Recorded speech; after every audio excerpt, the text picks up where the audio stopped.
kita di UI, bahwasanya kami di UTC adalah merupakan sebuah lembaga atau institusi yang bergerak di bidang asesmen, tes, sertifikasi, baik untuk perorangan maupun lembaga serta institusi.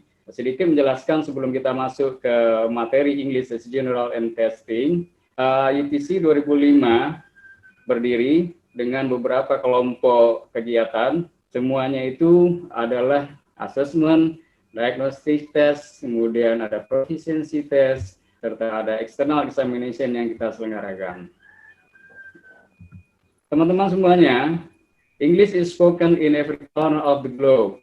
Ini artinya bahwasanya bahasa Inggris dewasa ini tidak lagi menjadi sesuatu hal yang bisa dikatakan satu yang mewah, atau ini sudah menjadi keharusan bagi kita sebagai siswa, sebagai guru, sebagai mahasiswa terlebih-lebih.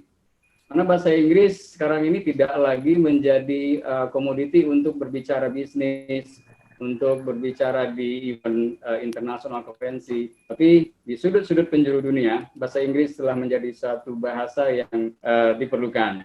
Bahasa Inggris adalah pintu masuk untuk ke dunia global, lintas benua tanpa batas, teman-teman. Dan bahasa Inggris adalah merupakan password ketika kalian, ketika saya ingin login ke komunitas global.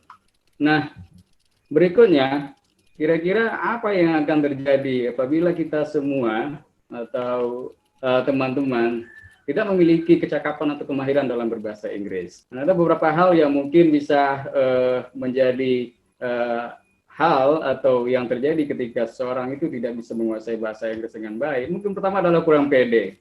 Bisa saja terjadi.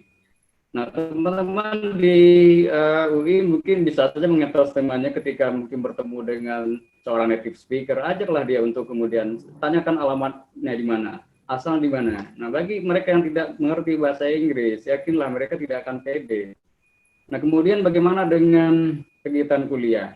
Nah, rata-rata semua institusi yang ada di Indonesia, apalagi di luar negeri, telah menjadikan bahasa Inggris sebagai materi atau media untuk memberikan pembelajaran. Nah, akan sulit bagi kita sebagai mahasiswa atau sebagai siswa atau sebagai guru apabila kemudian kita tidak memahami atau tidak memiliki kemampuan untuk berbicara bahasa Inggris. Nah, kemudian kita juga mengetahui, teman-teman, banyak beasiswa-beasiswa yang ditawarkan baik oleh pemerintah atau lembaga swasta. Ya, tentunya memiliki persyaratan-persyaratan, dan salah satunya adalah kemampuan teman-teman dalam berbahasa Inggris. Nah, kemudian kita naik lagi, bagaimana dengan pekerjaan? Nah, salah satu syarat atau hal yang teman-teman pasti akan lalui di dalam melamar pekerjaan, tentunya ada sesi interview, sesi wawancara, di mana mayoritas perusahaan sekarang ini telah melakukan sesi wawancara dengan metode pertanyaan-pertanyaan berbahasa Inggris. Nah, sulit bagi kita tentunya akan lolos suatu interview apabila kemudian kecakapan atau kemahiran bahasa Inggris kita tidak baik. Ketika diterima bekerja pun seperti itu, gaji biasa-biasa saja atau malah sulit bagi kita untuk naik jabatan. Itulah kira-kira hal-hal yang bisa terjadi apabila kita tidak memiliki kemampuan yang baik dalam berbahasa Inggris. Nah, teman-teman, English language is the lingua franca of academy. Ini artinya lingua franca adalah sebuah bahasa komunikasi yang dilakukan oleh mereka-mereka yang memiliki bahasa ibu yang berbeda. Ya, contohnya adalah kita Indonesia, teman kita dari Jepang, ketika bertemu masing-masing di antara kita ya tidak mengerti bahasa satu sama lainnya. Nah, diperlukan satu instrumen, yaitu bahasa yang dapat dimengerti oleh kedua belah pihak. Nah, inilah yang kemudian menjadikan bahasa Inggris menjadi the lingua franca of academy, karena sekarang ini di seluruh dunia, termasuk di institusi yang juga ada di Indonesia, bahasa Inggris telah mulai dipakai sebagai bahasa yang digunakan untuk memberikan materi ajar di kelas. Nah, kalau misalkan kita sekarang ini teman-teman melihat apa sejarahnya bahasa Inggris ini kemudian bisa menjadi lingua franca, dia ada dua faktor, teman-teman. Faktor pertama adalah faktor sejarah, historinya. Ya, di mana Inggris dengan kekuatannya itu menjadi negara imperialis, menjajah segitu banyak negeri. Kemudian pada setiap negeri itu tentunya dia membangun sistem pemerintahan, membangun sistem pendidikan. Dan apa yang terjadi ketika mereka meninggalkan daerah tersebut, ternyata ya bahasa Inggris tetap dipakai oleh kelompok masyarakat atau edukasi atau lembaga yang ada di sana. Sehingga mungkin sebagai contoh, mungkin negara Malaysia tetangga kita ya bahasa Inggrisnya jauh lebih bagus dari kita karena mereka adalah jajahnya Inggris. Kemudian bagaimana dengan faktor globalisasi, teman-teman? Siapa yang tidak kenal podcast? Ya, teman-teman pakai podcast semua. Kemudian musik, televisi, ya artis Hollywood, apapun itu, termasuk Internet of Things, semuanya berbahasa Inggris, teman-teman. Jadi itulah yang kemudian menjadikan English as a lingua franca.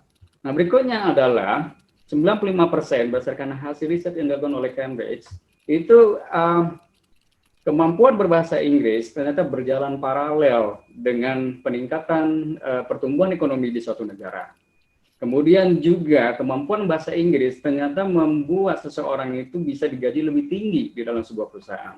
Dan hasil riset juga mengatakan bahwa perusahaan-perusahaan besar seperti Microsoft, Samsung, Nokia, dan lain sebagainya membutuhkan staf mereka untuk bisa berbicara bahasa Inggris dengan mahir. Nah, ada gap yang terjadi berdasarkan hasil riset juga, berdasarkan fakta yang ditemukan di lapangan, antara para pekerja yang berada pada lingkungan negara yang tidak menjadikan bahasa Inggris sebagai bahasanya, 67% itu terjadi kesenjangan antara pekerja, sehingga tentu saja objektif atau tujuan sasaran di pekerja itu tidak bisa berjalan dengan baik. Kemudian 59% terjadi pada negara yang menjadikan bahasa Inggris sebagai bahasa kedua atau bahasa yang tidak resmi. Dan bagi negara yang menjadikan bahasa Inggris, the English speaking country, gap-nya semakin kecil, itu hanya 22%, teman-teman. Nah, itulah fakta-fakta yang kita temukan di lapangan, bagaimana pentingnya bahasa Inggris sebagai lingua franca, ya, sebagai bahasa yang digunakan di berbagai belahan dunia. Nah, kemudian kita juga mengetahui, tadi di awal juga sebelum kita masuk ke pembicaraan, kita bicara kolaborasi, kita bicara kreativitas, ya, kita bicara critical thinking, yang semuanya adalah merupakan kecakapan hidup di abad 21. Ada hal lain juga sebagai komponen yang tidak kalah pentingnya, yaitu komunikasi. Di mana komunikasi di dalam ilmu bahasa pada saat ini itu hanya bertujuan, satu, itu tercapainya communicative competence.